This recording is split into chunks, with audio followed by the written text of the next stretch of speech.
the Secretary of State agree with Labour MSPs in Scotland that WASPy women deserve compensation? Mr Speaker, I do appreciate that campaigners are disappointed. However, the Honourable Lady, I'm afraid, has got herself in a bit of a fankle, and she's eliding two separate issues: a decision about the legality of the changes and the question of compensation.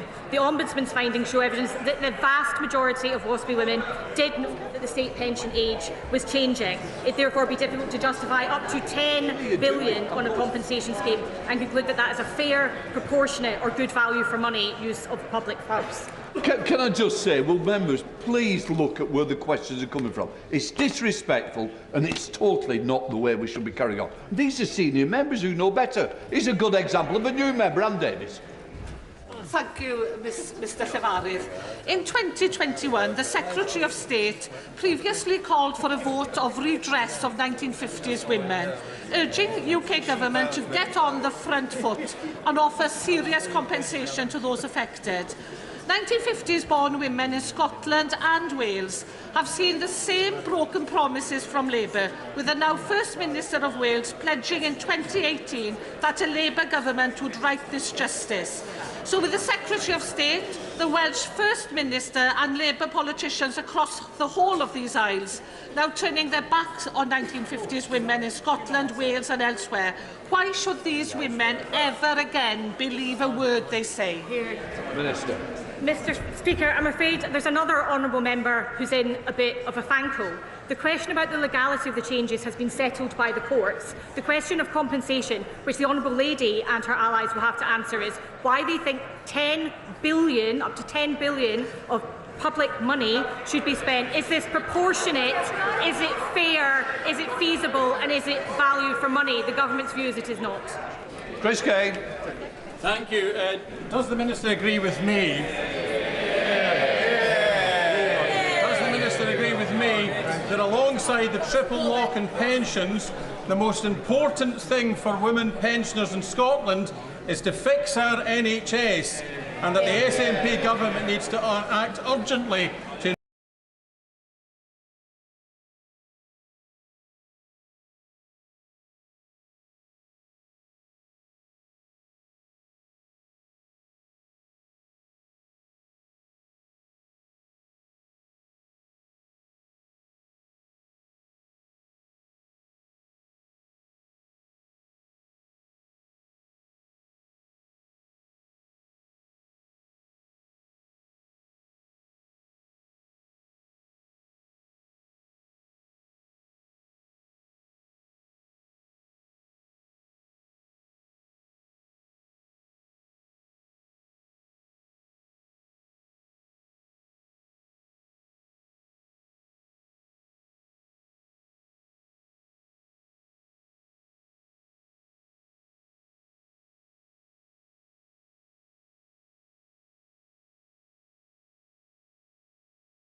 we have taken a view that up to £10 billion of public money should not be spent providing compensation on a decision that was legal and which has been concluded the vast majority of 1950 women were aware.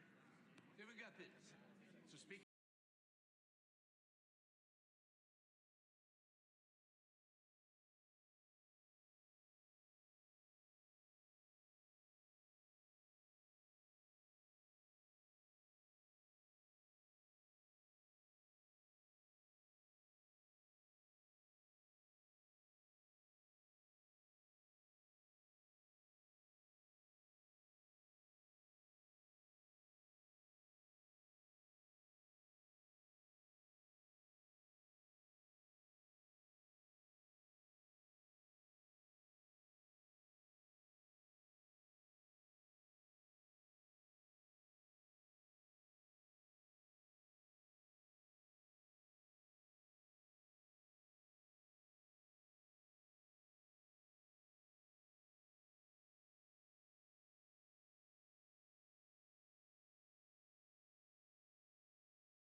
Thank you, Mr. Speaker. The senseless, barbaric murder of 3 young girls in Southport was devastating. A measure of justice has been done, but for the victims, the injured and the affected, we must see a fundamental change in how Britain protects its citizens and its children. As part of the public inquiry, Mr. Speaker, we will not let any institution deflect from their failures. Mr. Speaker, next Monday marks Holocaust Memorial Day. Visiting Auschwitz last week only strengthened my resolve to build a national Holocaust Memorial and Learning Centre beside this Parliament. Mr. Speaker, the whole House will also welcome the release of Emily Damari and other hostages from Gaza. We must now see the ceasefire deal implemented in full, the release of the remaining hostages and a surge in aid into Gaza for citizens. Mr. Speaker, may I also welcome Cheryl Corbell, whose young daughter Olivia was murdered in awful circumstances, and her sister Antonia to the chamber. I've met them twice, and we will change the law so that most serious offenders attend their sentencing hearings. Mr. Speaker, this morning I had meetings with ministerial colleagues and others in addition to my duties in the House. I shall have further such meetings later today. Thank you, Mr. Speaker. Before Christmas, I received nearly 1,000 handwritten letters from pupils at St. Peter's Secondary School in Exeter. Each letter strongly advocated for greater support to tackle the mental health challenges faced by young people, with many sharing deeply unsettling personal stories. I'm committed to improving local mental health services to help young people build the resilience they need to live happy and healthy lives. However, Mr. Speaker, I know these challenges are not faced and not unique to my constituency and are being faced by children across our country. So can the Prime Minister please outline what steps his government are taking to enhance mental health supports for our children nationwide? Prime Minister.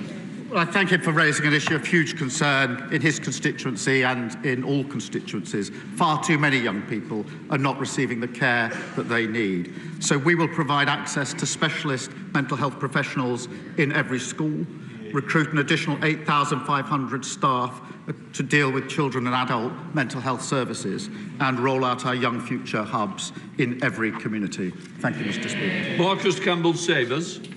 Thank you, Mr. Speaker.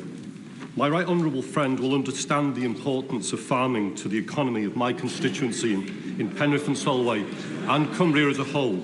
With recent reports of foot-and-mouth outbreaks in Germany and concerns being expressed over transmission to the United Kingdom, would the Prime Minister assure this House that all government departments are on high alert and vigilant in monitoring the situation, particularly at places of entry, including airports where meat import controls can be lax? We must avoid the disaster that this would bring to UK farming. Prime Minister. Thank him for his question. We will do whatever it takes, Mr. Speaker, to protect farmers from the risk posed by foot and mouth. And that's why we acted swiftly to ban the imports of cattle, pigs and sheep and their products from Germany to protect farmers. We will not hesitate, Mr. Speaker, to restrict imports from additional countries if the disease spreads. We will keep the situation under close and careful review. Leader of the Opposition, Kemi Badenoch.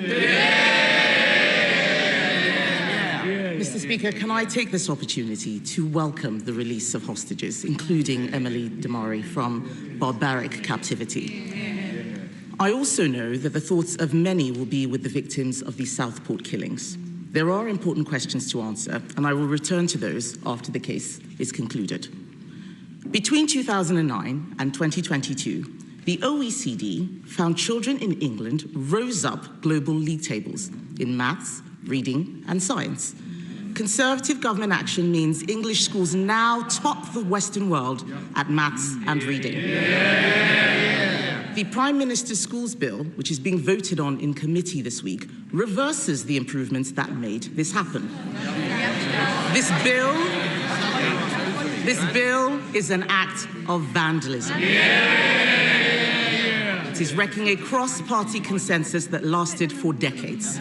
Why does the Prime Minister think that so many school leaders are criticising this bill? Prime Minister. Mr. Speaker, it was Labour that introduced academies in the first place to drive up standards. Academies are here to stay and will continue to drive up standards. That's what the bill is about. But also in that bill are important provisions for protecting children, including a provision to stop abusers taking children out of school, a unique identifier to ensure the whereabouts of all children are known. What did the Leader of the Opposition do? She instructed all of them to vote against those measures. Voting. He didn't even bother voting on that bill, Mr. Speaker. And he talks about safeguarding measures. That's not what the issue is. It's about the reforms that he is changing. We have an example of where these reforms were not introduced. Wales, which has been under Labour control for 2 decades. Welsh educational outcomes have tumbled down international league tables.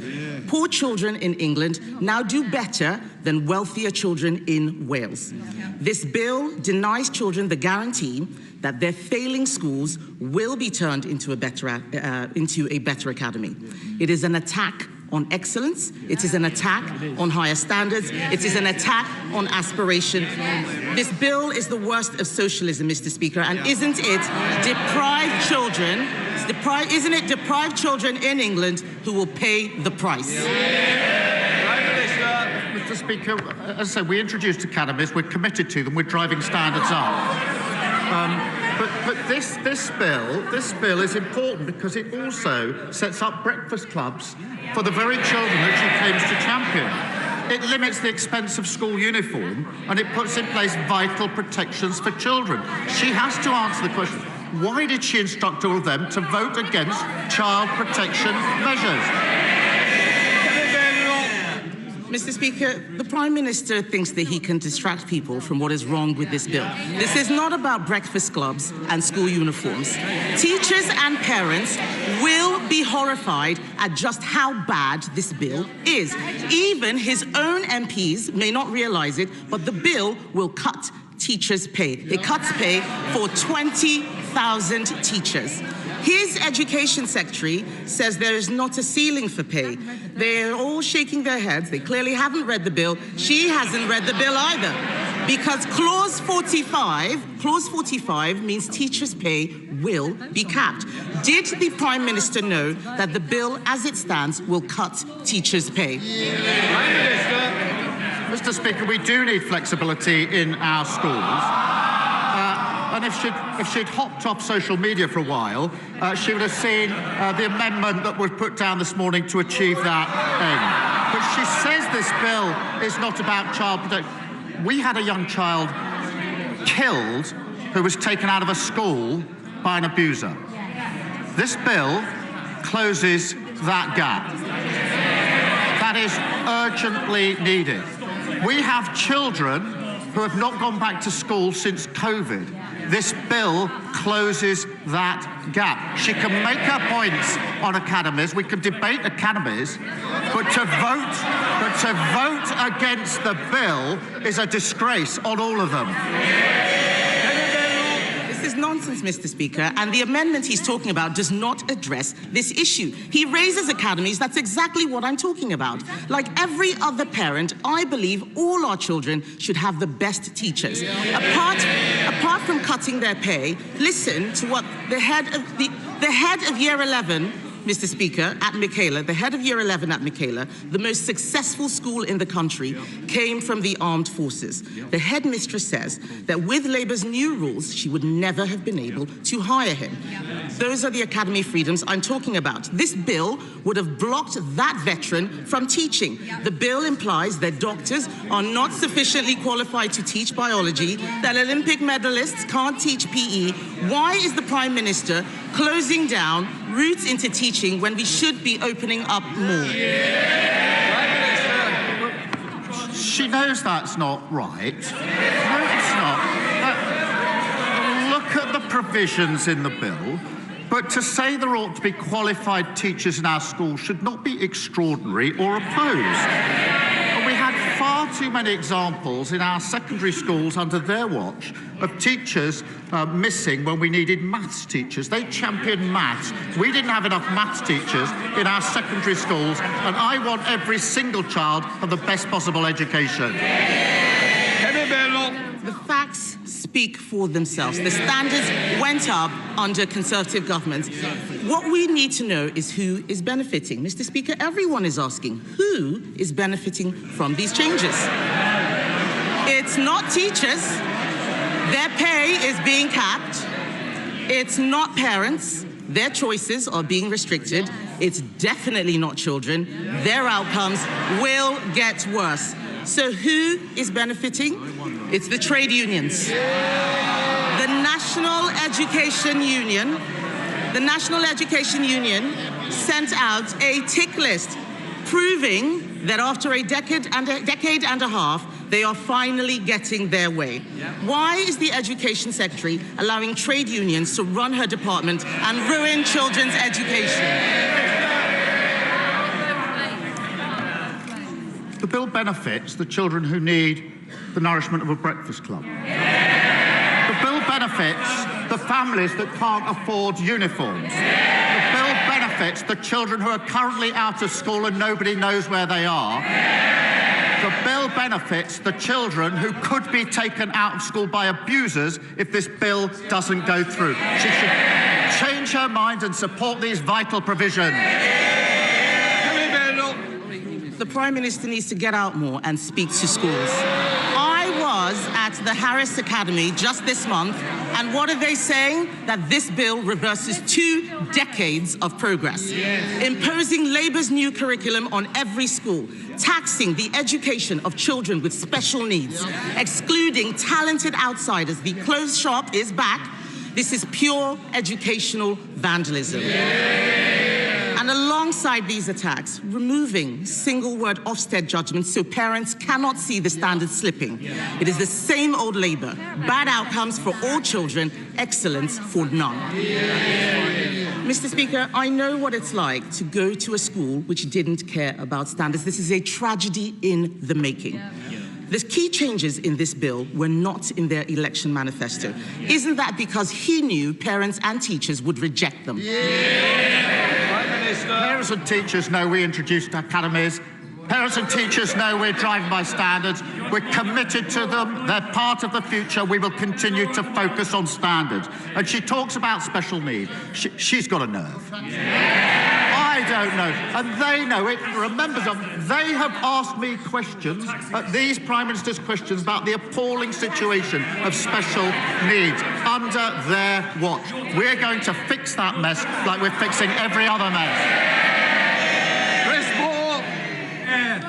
Thank you, Mr. Speaker. Parents should feel confident that when their child is sick, they can take them to their local hospital to be treated as soon as possible. But last year, when my son was having difficulty breathing, like many parents, I couldn't take him to the Alexandra Hospital in Redditch, as paediatric services were temporarily closed in 2016 and have never been reinstated. As part of this government's record investment into our NHS, would the Prime Minister agree to meet with me to explore ways to enable local integrated care boards to reinstate critical services for growing towns like Redditch? Prime Minister. Well, I thank him for raising this important issue, and I know he's campaigned on it for a very long time. We are putting, Mr. Speaker, a record £25 billion investment into the NHS as part of our plan for change. Building an NHS fit for the future means places like Redditch will see lower waiting lists and services that reflect their needs. Whilst, Mr. Speaker, responsibility over service rests with the appropriate NHS Commissioner, I will ensure that he gets a meeting with the relevant Minister to discuss the issues. Leader of the Liberal Democrats, Sir Ed Davey.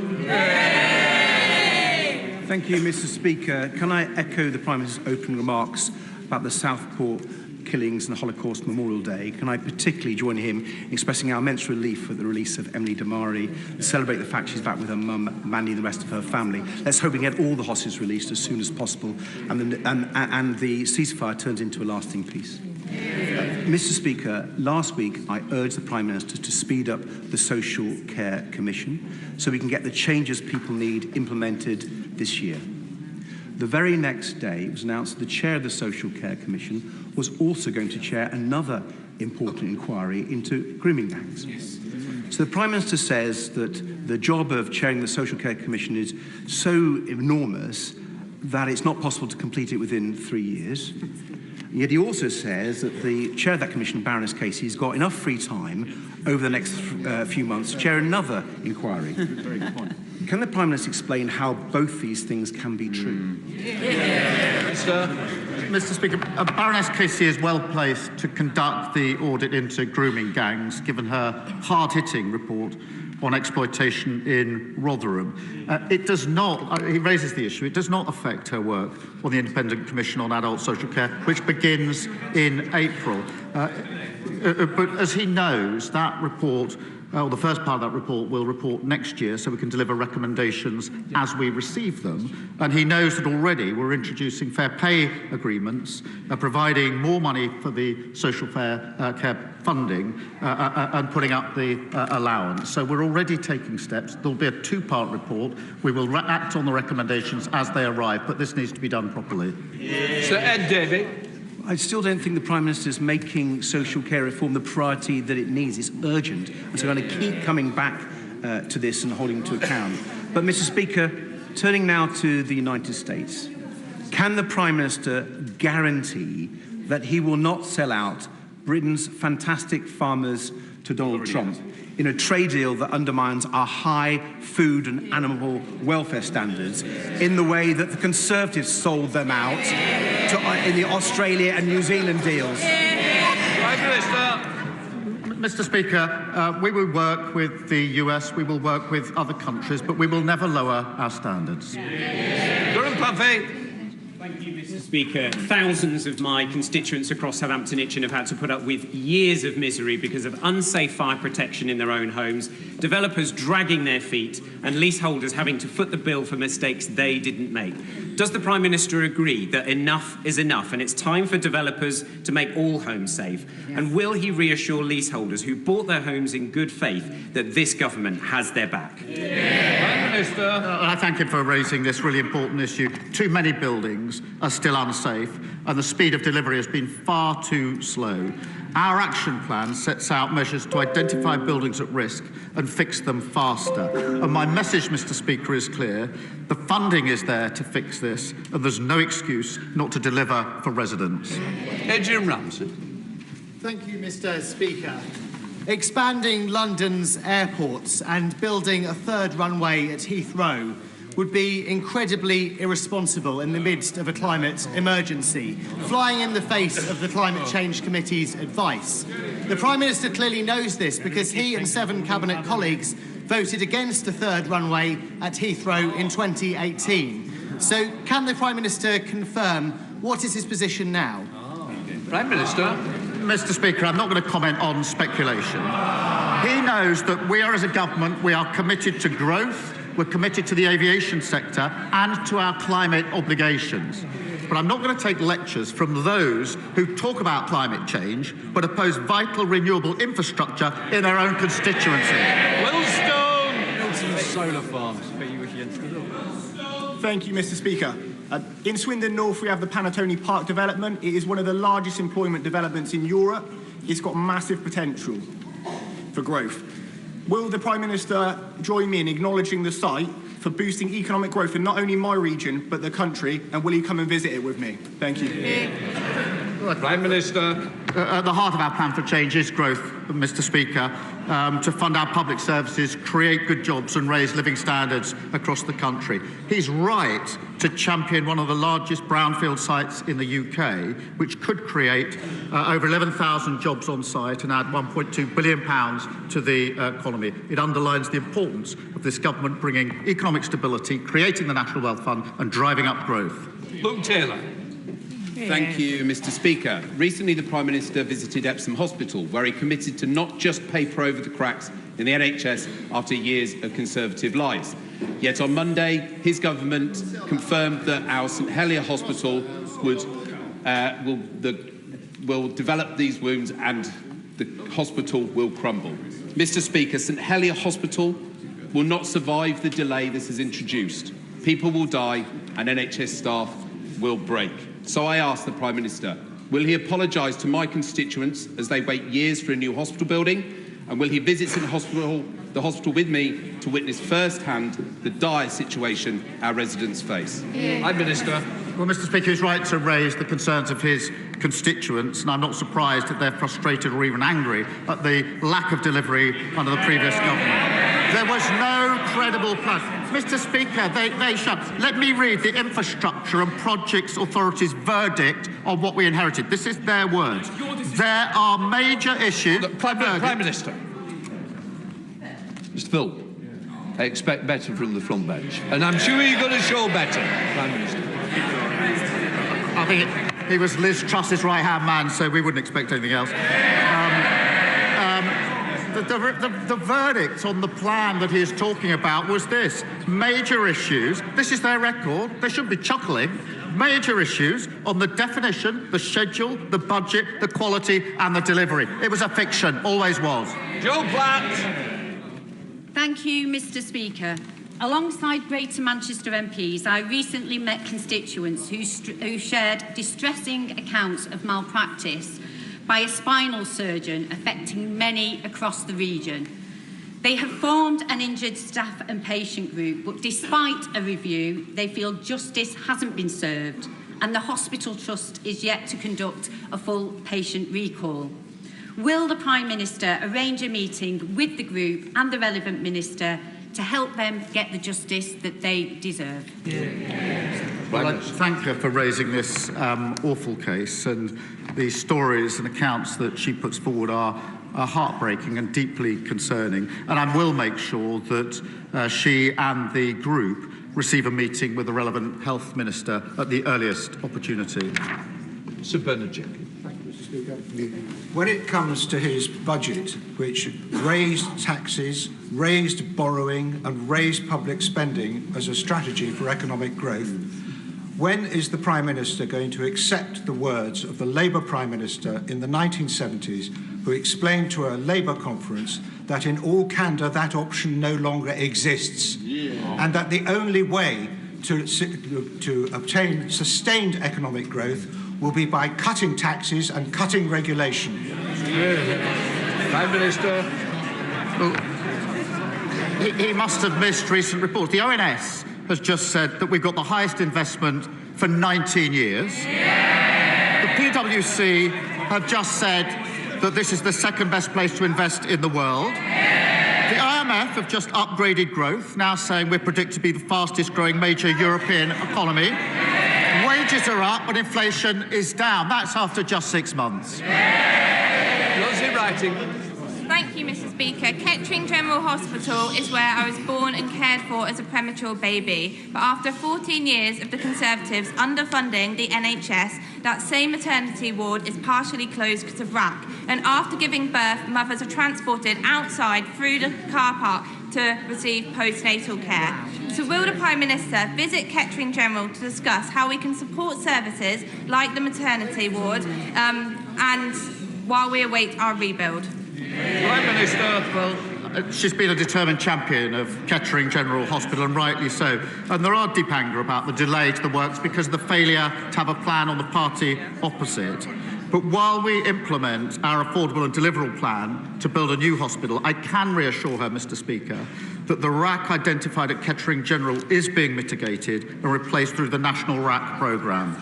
Mike Martin. Thank you, Mr. Speaker. Before Christmas, Lord Robertson, who's leading the Strategic Defence Review, came before the Defence Select Committee and told us that he couldn't guarantee that the strategic outcomes from the review would be fully funded. Recently, we've also heard in media reports that the review might be delayed until the autumn, so that's a delay of 6 months. Will the Prime Minister take this opportunity to state categorically to the House that the Strategic Defence Review, with its important requirements for the defence of our nation, will be fully funded and delivered on time? Prime Minister. Of course, we're committed to that because this is a serious review into our defence. It needs to make sure that we understand the challenges we face and have the capability to deal with those challenges in the modern era. So that's the exercise that's going through. We've committed to the path to 2.5%. As he knows, the last time 2.5% was spent on defence was under the last Labour government. And that is the difference between the approach on this side of the House and the approach on that side of the House. Hartley Temple. Huddersfield Royal Infirmary has recently reduced its elective waiting list from a high of 4,000 to just 20. Will the Prime Minister join me in paying tribute to NHS staff at my local hospital? Will he ensure that the NHS learns from the HRI's innovative approaches, such as the use of AI for scans and its partnership with Huddersfield University's National Health Innovation Campus? And whilst the Prime Minister does his hospital tour, can I also invite him to Huddersfield to see the transformative work being done? Prime Minister. Can I thank her, because the achievements of the hard-working staff at Huddersfield Royal Infirmary prove that you can bring down waiting times through our plan for change. And it is important we're applying that best practice and innovation across the NHS. We must do more. We inherited record waiting lists, and we are now bringing them down. Andrew Snowden. Very much, Mr. Speaker. In what is supposed to be a honeymoon period for a new government, the Prime Minister has sacked his Chief of Staff, forced his City Minister and Transport Secretary to resign, whilst Number 10 has been briefing against the Pensions Secretary, Home Secretary and Education Secretary. Is it not time that the Prime Minister accepts that the root causes at the heart of this government are with him, not them? We just won a landslide victory. We've got a massive majority. We're getting on with the job. And Mr. Speaker, I don't think we saw. Look at the sheer number of ministers that they got through on a yearly basis, causing instability in every conceivable department. Paul Davies. Thank you, Mr. Speaker. In 2016, I was diagnosed with colon cancer and had excellent treatment at Huddersfield Royal Infirmary. I was one of the lucky ones, as the Tory governments after 2015 failed in the fight against cancer, with over 380,000 patients in England not treated on time. What assurance can the Prime Minister offer Colne Valley residents that the reforms and extra investment he's announced will address this issue? Prime Minister. Well, can I start by wishing him a speedy recovery from his recent treatment and thank the doctors and nurses who treated him. Under the previous government, there was no progress made in diagnosing cancer at stage 1 and 2 between 2013 and 2021. That is an appalling inheritance. We are spending £1.5 billion on new surgical hubs and diagnostic scanners to ensure cancer patients get the care that they need. Thank you. Thank you, Mr. Speaker. Eating disorders are the mental health disorder with the highest mortality rate. We have 1.2 million sufferers at least. Some are being told that they're now too ill to be treated, yet eating disorders are entirely treatable. Today, the Eating Disorder APPG is publishing its report of how to make eating disorder services fit for purpose. Can I ask the Prime Minister to pay very close attention to that report? Prime Minister. Can I start by recognising her dedicated work and campaigning on this issue for many years. NHS England is expanding eating disorder treatment services, including crisis care and intensive home treatment. And as she knows, the Online Safety Act will prevent children from encountering harmful product content that promotes eating disorders to services. And we will look very carefully, obviously, at the report that is being published and consider its recommendations. Sarah Owen. Thank you, Mr. Speaker. In the past few days, Luton has suffered 2 stabbings, as well as 1 woman murdered, another seriously injured, and a manhunt is currently underway for the suspect.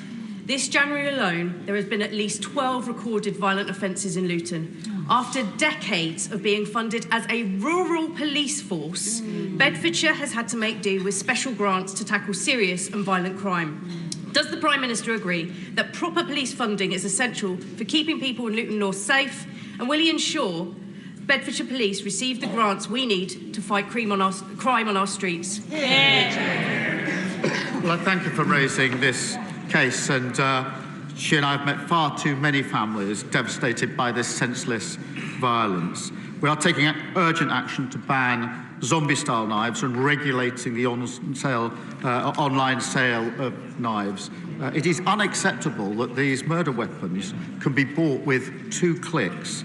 Technology is there to stop it, and we're going to take action. And on the resources, we're putting an additional 13,000 police into neighbourhood roles and allocating £85 million to Bedfordshire Police in funding to keep her constituents safe. Iqbal Mohammed.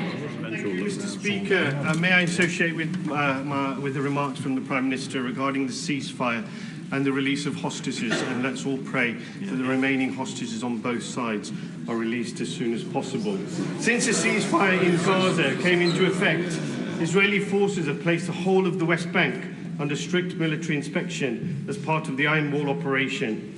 The IDF has launched a large-scale offensive operation in the city of Jenin, with numerous drone strikes on the infrastructure and a military raid by IDF troops and special forces in the occupied West Bank.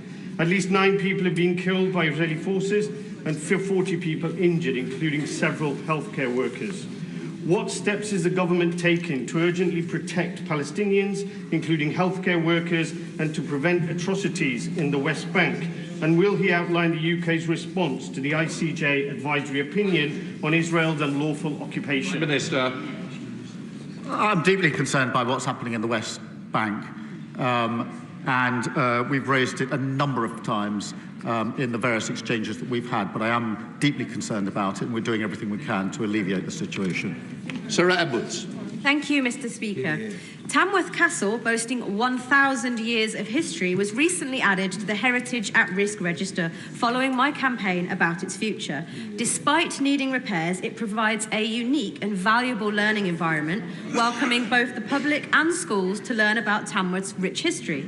Will the Prime Minister come and visit Tamworth Castle to see how an 11th century castle is providing 21st century learning opportunities whilst promoting local heritage?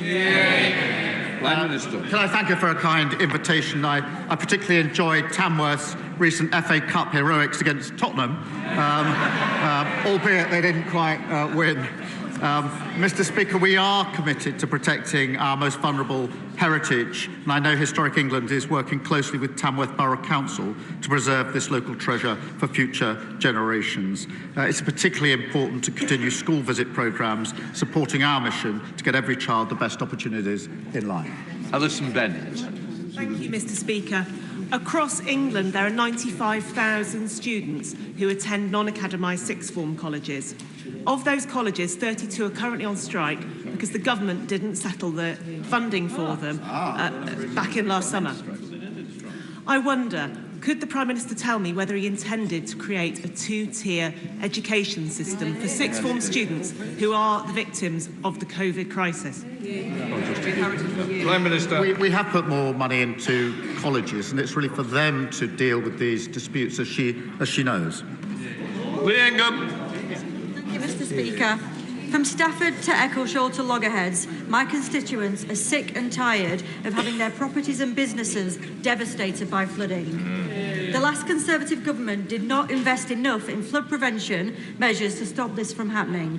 Can the Prime Minister assure me and my constituents that he will prioritise flood prevention investment before the homes and businesses on Sandon Road in Stafford disappear completely into Sandyford Brook? Prime Minister. Well, my sympathies go to her constituents. Far too many are experiencing terrible flooding. I visited there last year and met them, and they talked me through the misery of their experience. We inherited flood defences in their worst condition on record. We are now investing £2.4 million in flood defences to better protect communities, and committed £60 million to support farmers impacted by the extreme weather. Rebecca Smith. Thank you. Two-year mortgages have hit 5%. Borrowing is billions above forecast. Retail sales have slumped. Does the Prime Minister still believe the Chancellor is doing a good job? I thought she was just reading out their last record. Final question, Mount Termin. Thank you, Mr. Speaker. Excuse me. Before the last election, the Conservatives baselessly promised a fully funded scheme to deliver a new Watford hospital, something they have failed to achieve in 14 years. Does the Prime Minister share my frustration and that of my constituents that they unforgivably failed to budget for its construction, and Watford will only get its new hospital built and paid for thanks to the properly planned approach of this Labour government? I'm not surprised his constituents are frustrated. There was never a plan. The funding only ever existed in Boris Johnson's imagination. It was pure fiction, and they know it. We have an affordable and delivery plan to build these new hospitals, and that includes Watford General, and we'll be getting on with it. That completes Prime Minister's questions.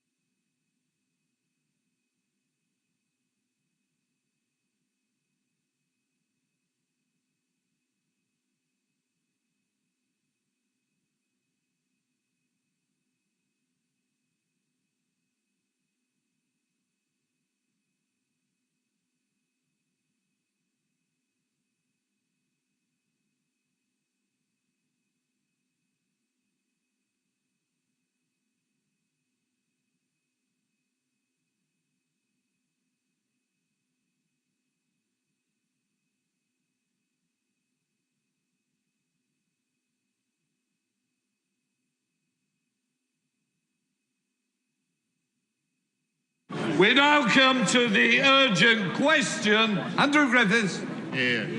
Thank you, Mr. Speaker. To ask the Secretary of State for Business and Trade if he will make a statement on the position of the Chairman of the Competition and Markets Authority. Minister. Thank you, Mr. Speaker. Following the resignation of the Chair of the Competition and Markets Authority, Marcus Bockering, the Secretary of State has appointed Doug Gurr as the interim Chair for a period of up to 18 months, while a new permanent Chair is appointed. The Secretary of State has expressed his gratitude for Marcus's leadership of the board of the CMA since his appointment in September 2022 and the work of the CMA in that time, particularly in response to cost of living pressures. As the Prime Minister set out in his speech at the International Investment Summit, this government will make sure that every regulator in the UK focuses on growth.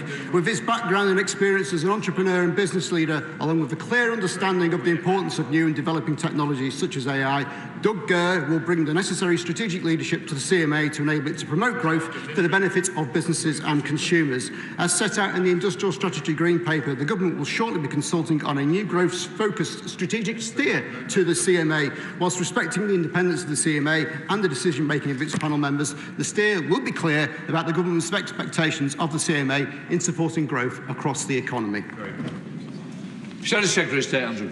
Mr. Speaker, thank you for granting this important urgent question. What a desperate state we are in when the Business Secretary has to phone up the regulators to beg them for ideas to fix the lack of growth his own government policies have created. And I hope that when the regulators attended that roundtable last week, including the chairman of the CMA, they had the courage to put at the top of their list scrapping his 150-page job-destroying trade union-inspired employment bill, or to point out the jobs tax in the Chancellor's budget, or their socialist attack on inheritance,